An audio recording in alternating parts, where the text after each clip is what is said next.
Alright.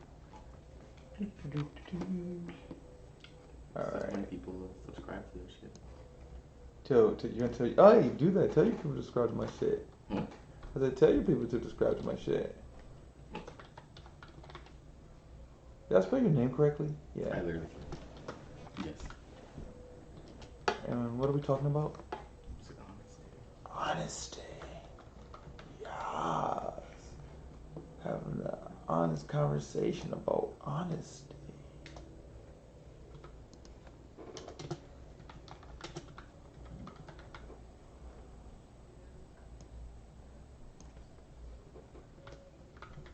Alright, I'll do the rest of the editing afterwards. Hello. Good morning. I'm Absurd, and we have I'm Jay. Jay chatting with Abby today. And Erin's around. She's just she's licking my feet. She's into that freaky shit. Yeah, she actually is. She's this is her first heat. And she's been acting out. This dog followed me home. She followed you. No, not this one. Oh, okay. Not this one. Well, okay, the dog didn't follow me home. Mm-hmm. He was following her. Okay. To my house. Oh, okay. And each time, like, you know, she keeps trying to run to him too. And I'm like, girl, wait. You don't even know his name. Dang. Get in the house. His name is Doge.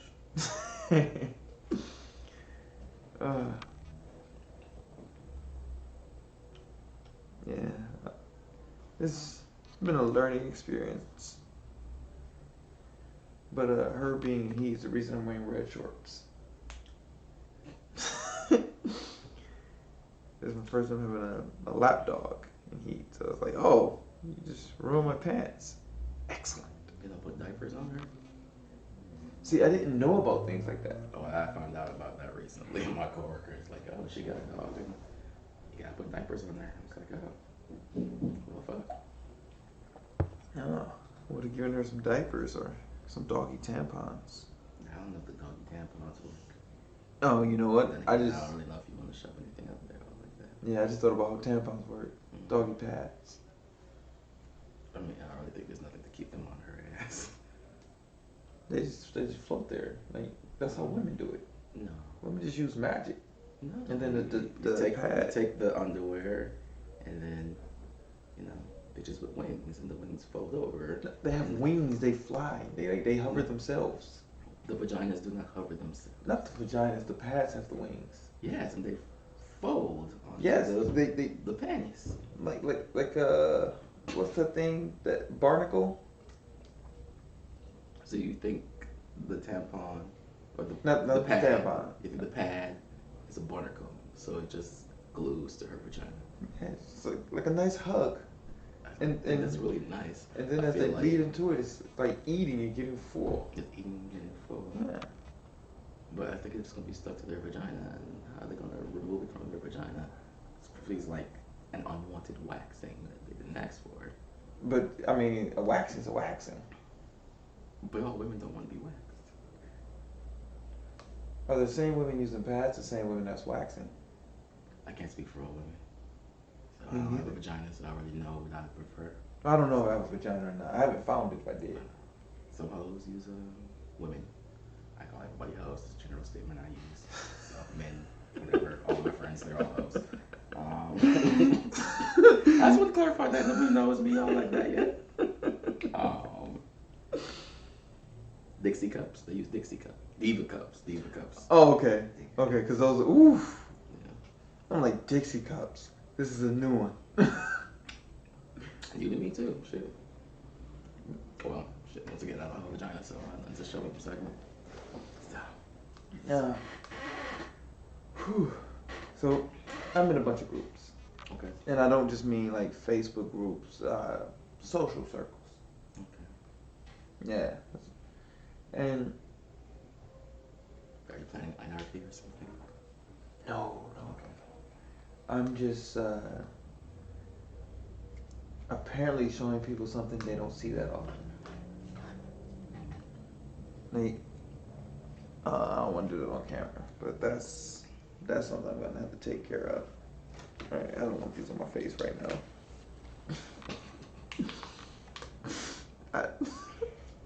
Ew. Hey, girl. So I join these social circles, and I get to know people and everything. And people always like, "Oh, you're so smart. You're so talented. You're this. You're this. You're this." And when I decline some of these things, they're like, "Oh, you're so humble." It's like, well, I'm not trying to be humble. I'm not trying to be smart. I'm not trying to be talented. I'm just trying to be honest. And the things that you're seeing are simply the results. When I often tell people, repeat what was told to me. I was hanging with my homie Donald. I asked him these same questions, like, man, how do you do that? How do you see and understand? How are you so smart? He's like, I'm just honest. And I was like, no, what do you? I tell the truth, and I can't do what you're able to do. And then I realized he posted this article. I'm gonna link it, but it's bi-directional honesty. What honesty, basically about what honesty really is. And it helped me understand the difference between honesty in social situations and honesty to reality. Like at work, you're probably not going to lie to people, but you're going to tell them the truth they need to hear. And that's acceptable. It makes you feel good, makes them feel good. It seems like everybody wins. And that's social honesty. But true honesty, just tea. Oh, I don't like to be licked all like that.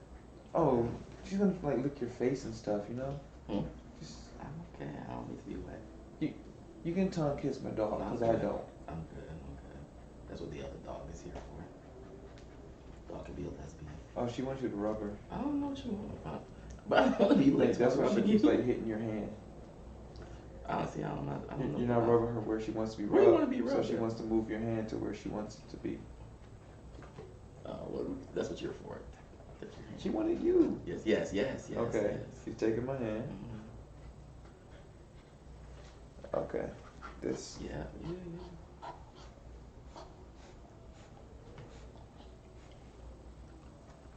And see, the licking means that I got the right spot. Do you though? Your hand still be. I'm adjusting. See the adjustment? You can tell by how she. It's good for her to train you as well. Where do you want my hands to be? Because the biting is reaching a point of annoyance. Okay, you're good.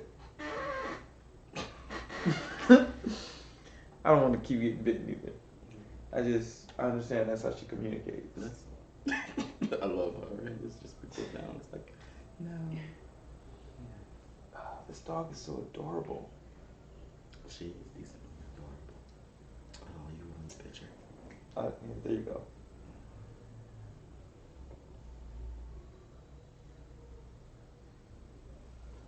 Did you get the picture?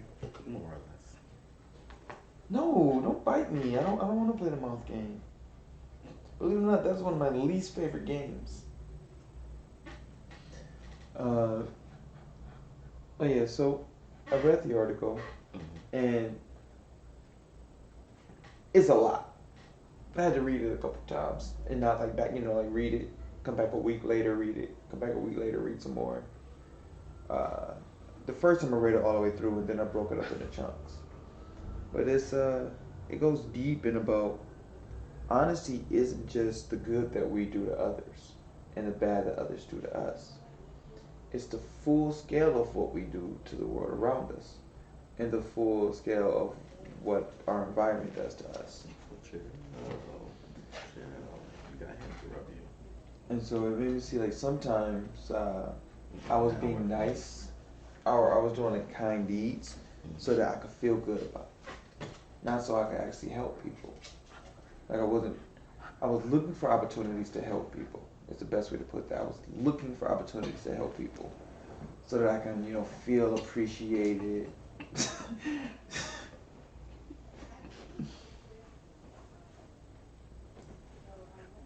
And then I'm not sure he wants to cuddle you. Hey, hey,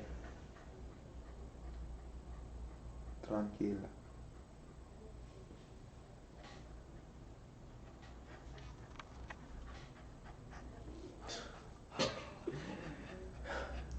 Tranqui. I'll give you my life. You're Chihuahua ass. She is Chihuahua. So yeah, you read the article? Yeah. So, what are your thoughts?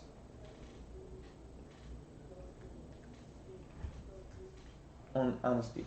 You don't have to use my viewpoint. I think I don't think it's hard for people to be honest at all. I think it's hard for people to fathom what comes after me being honest. And I'll take that as, so I've been working with like people who have been HIV positive for a long time now. And then obviously HIV is such a big thing. It's very stigmatized. And even after all the stuff they've done with it, you could live a healthy life with HIV, take a medication as you're supposed to. You really can't pass it back to people.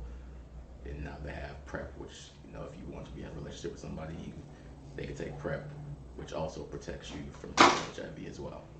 Okay. So 2 layers of protection, plus then condoms and whatnot. Heck, a woman can be pregnant, take her pills, husband, her can have sex, he's not gonna catch it, and the kids wouldn't have it either. Wow. So it's come like really far away. But there's still people who are quite ignorant. So first and foremost, people scream AIDS. It's like it's not AIDS. AIDS is basically the highest level of having HIV, where it's like you're basically almost at death's door. Your counts are really low, and that's AIDS. Like so HIV, AIDS is basically a death sentence? Not necessarily. You could come back from AIDS. Okay. So you could. There's lots of people who they'll start out at AIDS when they get diagnosed because they've basically waited so long and the numbers are just bad. Wow. Basically. Okay, so AIDS is a numbers game. Yeah, AIDS is all about your white blood cell counts and the amount of HIV in your system. Basically. But it's still stigmatized. It's like, I don't want AIDS, I don't want you touching me, I don't whatever. But no, I can understand for somebody being positive, not necessarily want to be honest about telling you I have this, because I don't know what's the ramifications of me telling you. And I ain't necessarily saying about sex. I mean, it's like, does that make our friendship more awkward? Does that make any kind of relationship more awkward? And I don't even mean like relationship, just like boss, coworker, anything like that. Right. Do you feel different about me? Do you feel, are you wondering bad things about me afterwards? Like, well, did I get this from sex? Or you're just a gay person or something? Or drugs? Or what kind of person are you? How did you get this? Yeah, so what's the ramifications of me telling my truth? So if I tell you,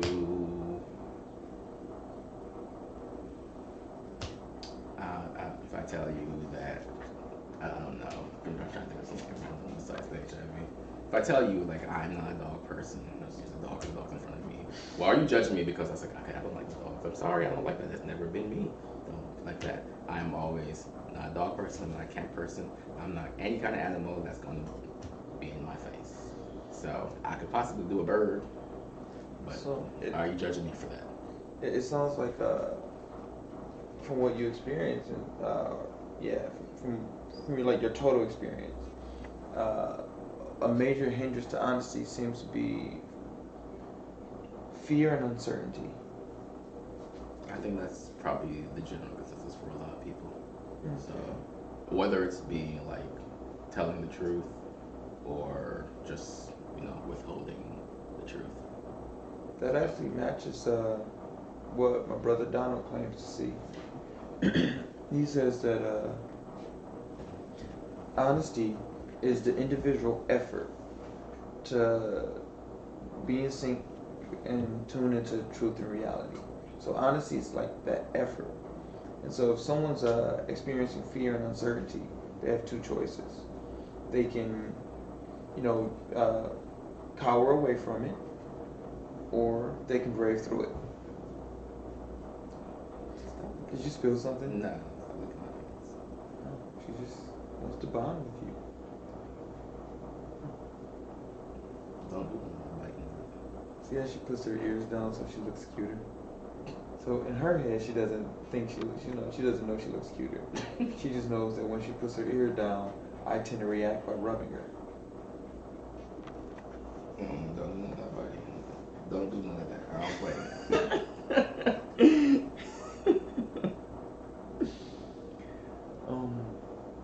So yeah, you can either be brave or be a coward. I can't associate it with being brave or being cowardice. It's sit. Eren, sit. acá. Good girl. Hey, siéntate. Good girl. Eren, bájase. I think in Girl. this day and age, I think there's so much like, especially undiagnosed things. So let's think of like even just self-esteem. Everybody's self-esteem was not built up properly. Like everybody wasn't praised. Everybody's not certain of themselves. So me necessarily telling you something that's difficult to say just means I just never built up the strength to be able to deal with whatever's coming up. It's like some people might just always be at that edge where it's just like, oh my gosh, if I tell you this right now, it's going to cause a whole world of shit, and I'm not prepared for any single one of these consequences that comes from me telling you the truth. Like I can't tell my mom and dad that I am pregnant right now. They will probably kick me out of the house. I'm not prepared for this right now. I'm probably going to go, because I don't have the structure where the family's going to support me with any of this shit, but I'm going to probably go try to self-abort myself. Or I'm not, sit, girl, sit, chill. So right now, it looks like she's trying to comfort you. She can see stress, and she's trying to give away to channel stress through ways other than aggression. Don't you dare. If you want, you can rub her belly and all 18 of her nipples. Okay. She really likes that. You like the 18 nipple rubs? Why you got so many breasts? You got all the breasts. See now see how she's trying to reposition. A little nasty. Sit. Or lay down.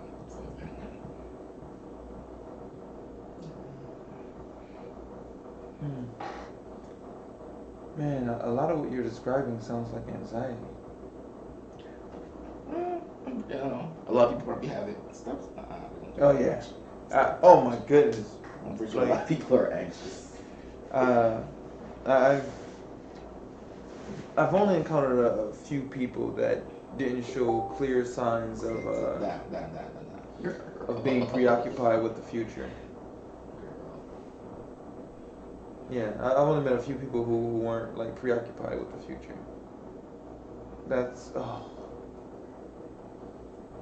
one of the techniques that I've noticed works with anxiety is to tune into reality. Is to essentially whenever I'm experiencing anxiety, and I've noticed like psychologists recommend this. They mention it in movies. Lots of the stories mention as well. When anxiety is occurring, just be honest. Like find something easy to be honest about. Like one technique I saw was top of eye, side of eye, top of cheek, chin, shoulder. Take her. Eren, acá. Acá. Good girl. Acá. Hey. No. It was top of eye, side of eye, top of cheek, chin, shoulder. And so when someone, that technique is, essentially for higher levels of anxiety, but because of the principles of the technique, it works for any level of anxiety. The other options were 3 blue objects, 2 red objects, 1 yellow object. Are you looking for that to make yourself less anxious? The goal is to just be honest about things, to look for observable instances in reality. As you tune into reality, because of how anxiety functions as a mechanism, it goes away because you're no longer worried about the future. You're no longer thinking about what ifs and you're imagining possibilities. Instead, you're focusing on what is. It also helps that you tend to focus on a different subject than whatever you're being anxious about, so it gets your mind off of whatever that subject is as well. Like, if I'm going to a job interview, and I'm anxious, are they gonna like me, or are they gonna hire me? How much money are they gonna offer me? How do I do this? And then I start saying, right, there's a brown bag, a purple speaker, blue cup, black dog, wooden floor, black chair, weird colored chairs, tumbler. Then I'm not even thinking about the job interview anymore. I'm just calm. And then I go in calm. They're like, oh, you're so calm. Why are you so calm? I just took a moment to be honest. I just took a moment to focus. Took a moment to breathe and relax. But man, that whole situation sounds rough. Because in that situation, like, oh, I'm pregnant. That anxiety isn't created from nothing. There have been plenty of stories, and they know their parents. They tend to have an idea of how their parents would react to situations. Very much. So when they say, oh, I'm pregnant, they're like, well, my parents have mentioned multiple times, if you get pregnant, I'm going to punish you. If you engage in this behavior, I'm going to punish you. They may have been punished for smaller scale behavior of the same variety. Like, maybe not pregnancy, but they made a sexual joke, and their parent, don't you talk like that. Don't wash your mouth out. Don't you, don't be dirty. Don't be bad. Don't be cochina. And so you get these attachments, and you're like, oh man, if they find this out, they're gonna flip. I know times where that was the thought, and then as soon as the parent found out, they're like, oh, I'm gonna be a grandma. I'm gonna be a grandpa. I don't know if that's the first thought of my 13, 14, 15-year-old kid being pregnant. Maybe not you, but I don't know. Most parents, some parents might be, they're more supportive or whatnot, but I think a lot of parents is like, I'm not kidding, no, not right now, not that young, not. Because once again, society is very judgmental. So, I can't go back walking to school and be like, well, I'm pregnant. You're a slut, you're this, or whatever, So, what's the aftermath of me telling my truth? So people do a lot of things to avoid that. So. Funny thing about mentioning pregnancy, though, even if you weren't honest up front, they're gonna find out. Yes and no. So some people do crazy things to avoid having to tell the truth. So, like I said, there's also back alley abortions is a thing. So, especially for the black community, which I probably love white girls too. So I can't even just be saying that. But you're gonna try to avoid having to tell this truth in one way or another. You picking pregnancy was such a good example. Like, so yeah, in order to avoid other people finding out the truth, people do take measures that they feel are appropriate or justified. And also that mentions that just because something is true doesn't mean you personally have to tell everyone. Because with the pregnancy, you can actually go without telling a single person and still receiving congratulations for being pregnant. Because that's one of the truths that are tend to be more evident. Give me 1 second. Hey. I know, Papa. Eren. Acá. Good girl. Hey. Siéntate. Eren. Siéntate. Good girl. Good girl. Good morning, Cookie. Have fun on your walk. Go.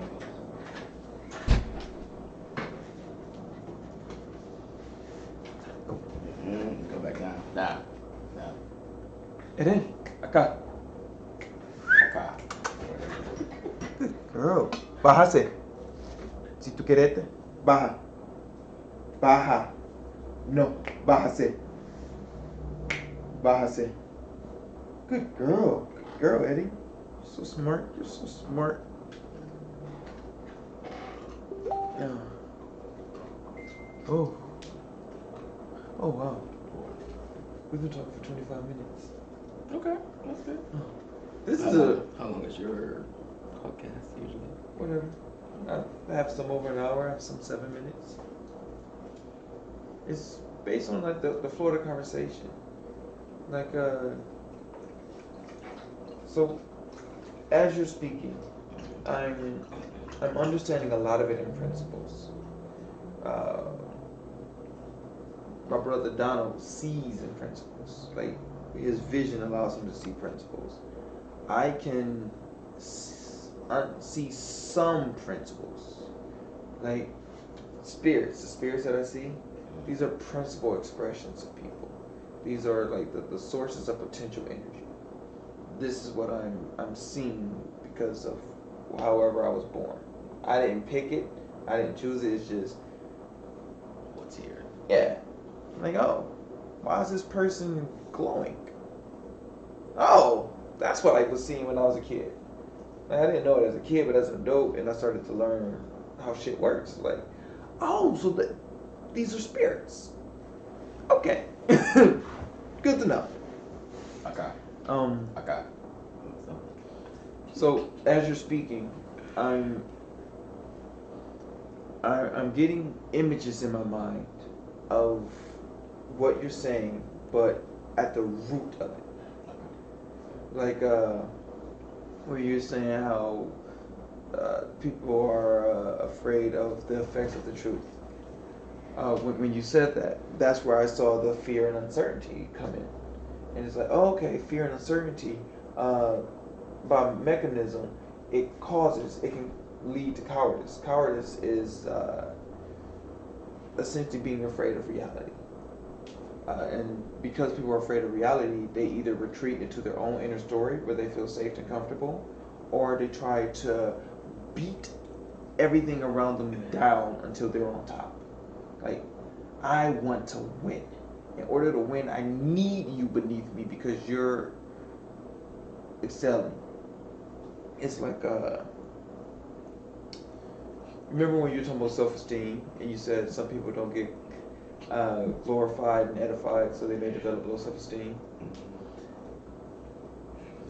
Cowardice can result in being addicted to the glorification and edification, to needing to be the best, always having to compete, wanting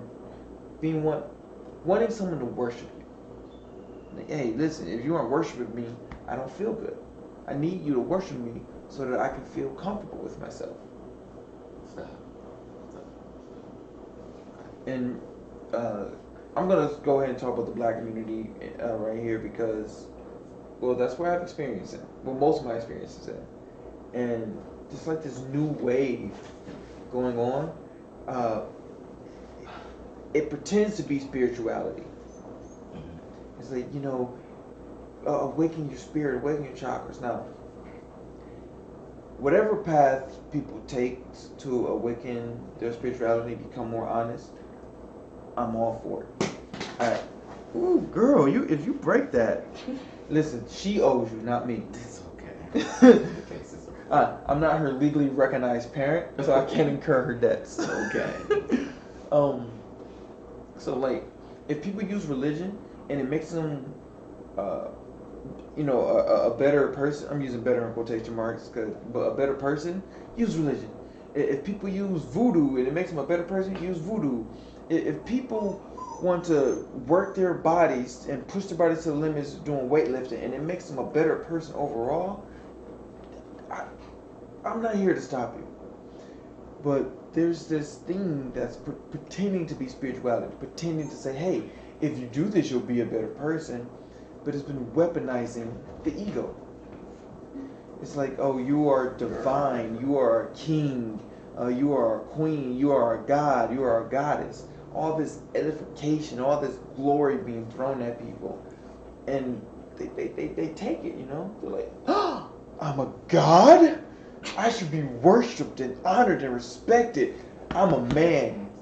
You should listen to me. You should let me guide you. And I'm like, are you listening to yourself? Are you looking at what you're doing? I'm a goddess. I got divine energy. You should worship me. You should praise me. My womb gives life. Life, starts with me. It's like, Eren, acá. Like, do you not hear the narcissism? Do you not hear this elevation, putting the pussy on a pedestal? Like, listen, I'm not gonna put your pussy on a pedestal, and if you're doing it, then I don't want it. Like, I don't want any type of pussy that's on a pedestal. I don't want things that's on a pedestal, because when something's on a pedestal, is normally that tends to mean it's intentionally put outside of reach. Intentionally put outside of reach.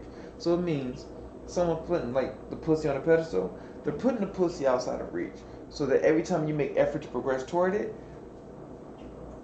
in order to continue to worship, they have to move it away a little further. They have to continually move it, Aaron. Okay. What's the logical fallacy for moving the goalpost? Eren, bájase, acá. He doesn't want you up there, even though that's your couch. That's your couch. How did you look at me 20%? I can take my own bed. Or if you want to go on the couch, go in the corner. Just don't lick him, okay? Go in the corner. Hey, vete a la esquina. ¿Qué quiere? Oh my. Just want some attention? Alright, I give you a little bit of attention. Man, me and her are really spoiled. I know where she gets it from. You? Yeah. I demand attention from her very often. She'll be sitting there chilling, and I'll be like, get over here and let me rub on you. Come bond with me. Show me some love. I demand lots of attention, but I give lots of attention. So it's not an imbalance, which is why when she demands attention, I don't. Reciprocity. Ooh, I like that word. RESPRO. I think you were trying to go with what the hell? Reciprocity. Oh, the actual respect song? I think that's what you were trying to sing.